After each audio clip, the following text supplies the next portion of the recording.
This is a review of the Lakes course at Twin Lakes, which is off I-66, just south of I-66 and Braddock Road. It is a short ride from 28, between 28 and 236, or Fairfax County Parkway.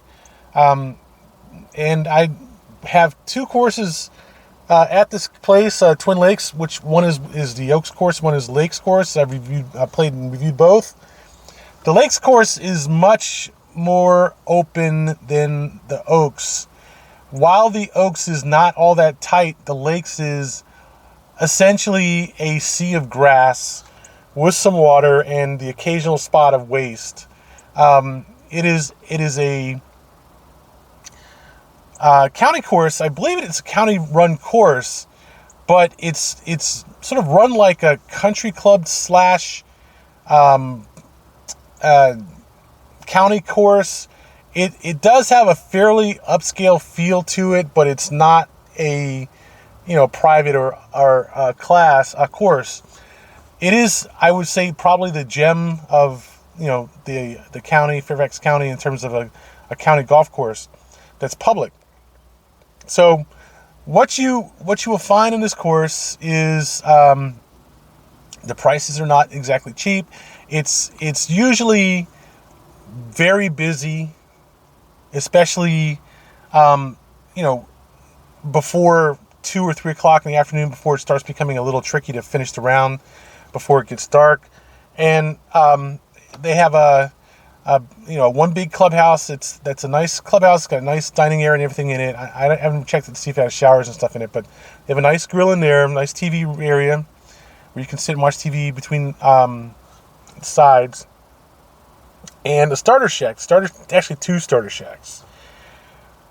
This is the exasperating thing about this course.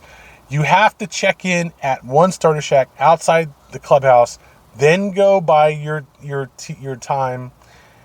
Then go to the other starter shack, and then actually go back to the first starter shack, then register for the time that you just paid for, and then go to the other starter shack to actually start your round. It's kind of goofy, but hey, it's Virginia. You gotta love them. What can we do? They're like the awkward uncle of the family, but that's how it is. So the course is a very picturesque course for what it is. It has, the big lake in the middle, and it's fairly wide open with limited trees. A lot of the holes are just wide, pretty much wide open with only the occasional tree here and there to mark the boundaries. Either the sides of the course, outside of the course, or between the fairways. There's almost no rough to speak of except for around the lakes and near the woods. The low side of the woods, they did tend to leave the waste on the low side of the fairway because pretty much the woods are impenetrable, or they wanted to make it so. But in this course, you will find that there is very little in the way of woods. There's much more in the way of rough. There's a lot of rough. A lot of places for you to go out and find your ball in the rough, and it is a benign course for people who only play occasionally, who are not long hitters, who are getting up there, who want a casual round that's somewhat challenging on a picturesque course that's not far from home. And it's not expensive.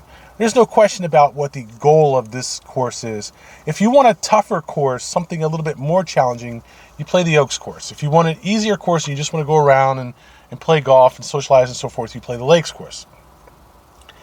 So having said that, the Lakes course is actually a sneakily difficult course in the sense that it is long enough to give you a good workout, especially in the summer sun of Virginia, Northern Virginia. It does get hot and bright, and you will get tired playing this course and banging balls for whatever the 65 to 7,000 yards it is from the back tees. Certainly, some of the tee shots are not all that short from the back tees. Number 2 is certainly a challenge to drive up near the green to get over that to get over the sort of drainage area there. The number 4, par 5, that is a very good challenge for a par 5 from the back tees. But I think most of the other holes, maybe 18, because there's a ditch in the middle of the fairway with waste. Most of the other holes are more player shots than they are banger shots. You have plenty of room to land, but you still have to get the ball reasonably in play. You can't just spray balls everywhere around this course. So that's one good thing about it. But at the same time, if you are a modest player, you can play from the up tees or the white tees or the blue tees and have a decent modest round. So there are some holes that are a reasonably good challenge off the tee, and there's some holes that are fairly easy off the tee. There's the par 3, let's say number 8, for instance, 175 over that stretch of the lake, but behind that green, you will find nothing but grass. There's no waste except off to the left over there where the pumping station is. The trees are 50 to 75 yards behind the green that have the trees that separate the number 1 green and the number 2 fair tee box. It is about as wide open as you can get, as long as you can put that ball somewhere between the lake and the trees, you're fine. And then you just have to play out of that rough back to the green. And there's no question that rough is not the easiest rough. And that is another factor that you will find out about this course, is the rough is not super hard, but it does get to you if you forget about the fact that it's actually rough and not some matted down long grass like you would see at a lot of other courses. This is real rough, and you have to respect it for what it is. But overall, I would say the course is fairly interesting. The layout is fairly decent. I mean, it's most of the holes are straight. There is an occasional dogleg. There's a blind shot on number 5, I think it is, dogleg left. There's the par 3, number 6 is nice, 185 yards from the back tees. Number 11 is nice, the par 3 there. Looks hard, looks dangerous, looks tight, but there's plenty of space once you get past the waist to land the ball and still play on the green. Number, I guess 12, that long shot along the lake is nice, picturesque.